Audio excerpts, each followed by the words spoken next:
My name is Deepak Malhotra, and I'm a professor of negotiation at Harvard Business School. I'm also the author of the book Negotiating the Impossible, and I'm co-author of the book Negotiation Genius, which I wrote with my friend and colleague Max Bazerman. In this series of videos, I'm talking about the topic of negotiation, and in each clip, I give one idea, one insight, one principle, one tactic that I hope will help you as you negotiate your own deals and disputes at work and in your everyday life. In this video, what I want to talk about is the importance of managing the attributions the other side makes of your behavior in negotiation. Let me start with a short story. Some years ago, I was doing some negotiation training in the Middle East, and we were doing an exercise. We were doing a simulation, and there was a group of people in the room, and they were supposed to simulate a buyer-seller negotiation. So as these participants were doing their negotiation, while they were doing the simulation, I was walking around and sort of checking in on the different groups and listening in on what they were doing. And in one particular negotiation, early on, we had the seller make an opening offer that was actually quite extreme. I knew what the case was. I knew what each side was willing and unwilling to do. So I could tell the moment the seller made the offer, it was just completely out of the zone of what could have been possible. It was a very aggressive opening offer. In reaction, I noticed that the buyer just sat there still and staring at the seller, saying nothing, completely silent, quiet for an awkward amount of time, maybe 10 seconds. After a little while, the conversation started again, and I moved on. When the group reconvened and we were going to discuss the negotiation and talk about the different deals that groups got, we noticed that there was only one group that didn't reach a deal, and it was the group that I had walked by during that moment. And when I realized that, I sort of brought these two to the front of the room, and I said, I was walking by your negotiation, and I noticed what happened.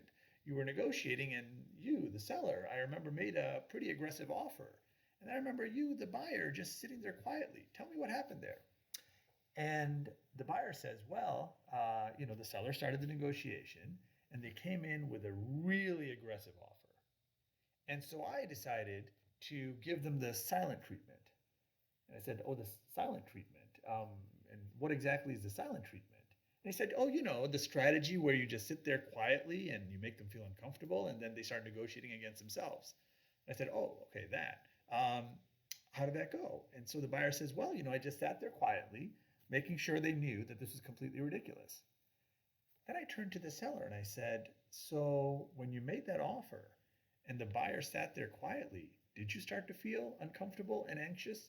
Did you start to lower your price? And the seller says, oh my God, I completely missed that. And I said, what do you mean? And the seller says, when I made that offer, I knew it was a really aggressive offer. I was pretty sure that this was an extreme ask. But then, when he just sat there quietly, looking like he was thinking about it, I thought to myself, oh my God, I wasn't aggressive enough. And so when we finally got back into the give and take, I was not going to lower my price one bit because I thought I'd already given too good of an offer if he was sitting there considering it. Now, think about what happened there. The buyer is sending a signal, they think, about what their silence means. And the seller is interpreting it in a completely different way. This is not just about silence. This is about everything we do in a negotiation. What effective negotiators do is that they make sure that they are managing the attributions the other side is going to make about their behavior. If you don't call back too soon, does that show you're confident and comfortable and a strong negotiator? Or does it show you're uninterested? Which message were you trying to give? If you speak a lot in a negotiation, do you come across as you're in control? Or do you end up sending the signal in the culture that you're in or in the environment that you're in that you're very insecure or rude? As you think about the behaviors you engage with as a negotiator, the thing you always want to keep in mind is that anything you say and anything you do is supposed to be sending a signal that is consistent with the message you want to send to them and the frame you want to create in the negotiation. But too often, we're so much in our own head, we're not thinking about how this behavior will actually be interpreted by somebody who's seeing the negotiation from a different point of view, who comes from a different background, who comes from a different set of experiences. What will this look like to them? And so what effective negotiators do to manage the attributions that they make is twofold. One, you need to understand how somebody like this would interpret this kind of behavior based on your understanding of their background and their approach to negotiations and what they're dealing with and what they're trying to accomplish. But also, you want to make sure that you give enough clarity to what your behaviors represent, that you don't leave it up to chance. So if you're just going to be silent and then start talking, that's maybe too ambiguous. Maybe when you start talking, you want to reinforce the point you were trying to convey with your silence. When you don't call somebody back, or when you talk too much in a negotiation, you want to make sure you're giving enough additional context, enough additional justification, enough additional information so they know how to interpret what it is that you're saying and you're doing.